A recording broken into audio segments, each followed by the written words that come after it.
Və birincisi gətirirlər ki, qiyamul leyl. Bu ayda insan nəfsinə gecə namazını öyrətməlidir. Necə ki Allah Resulü sallallahu aleyhi və səlləm buyurur ki, "Mən qamə Ramazana imanan və ihtisaban, ğufira lehu ma taqaddama min zənbi." Kim Ramazan ayını imanla və əcrini Allahdan umaraq keçirərsə gecə namazlarını, ğufira lehu ma taqaddama min zənbi.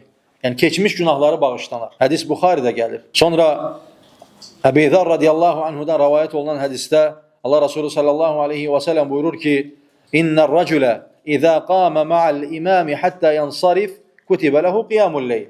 Kim ki imamla namaza daxil olarsa və imamla tamamlayarsa, bütün gecəni ibadət etmiş olar. Düşünün ki, insan ola bilsin ki, yarım saat namaz qılır imamla, ancaq səhərə qədər, sübh namazına qədər ibadət etmiş, əcri savabı qazanır. Sonra möhtərəm qardaşlar, ikincisi ən çox edəcəyimiz Ramazan ayında ən çox edəcəyimiz əməllərdən birisi də duadır. Hansı ki dua ibadətdir. Əd-dua huvel ibadə. Dua ibadətdir. Allah Subhanahu və Teala Quran-ı Kərimdə buyurur ki: "Və izâ sa'alaka ibâdî anni fe inni qarîb.